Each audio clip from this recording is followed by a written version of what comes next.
like Phoenix. I'm at a new company I'm not working with now, but do some installing for them. So one of them days, man, I'm glad I came out here and met everybody. Cool team.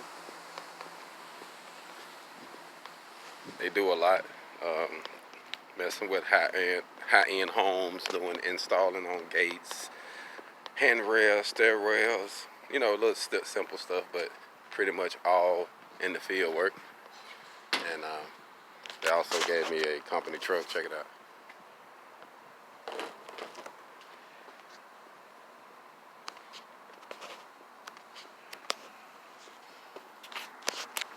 So I'll be using this company truck to do some installs around the area. I think my first job is going to be in Peoria. So it'll be in Peoria. And like I say, man, this is what I'm working with.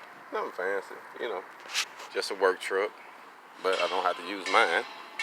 And I'm still making decent money, so I'm not mad. I'm going to go out here and make it happen, man. You know, one thing I can say to my folks out there, man, who's following me on getting things together and being independent, man, you got to think outside of the box. Always think outside of the box. And I think this is broken. It is. But you got to always think outside of the box, because you never know what's going to happen until it happens. Hold on.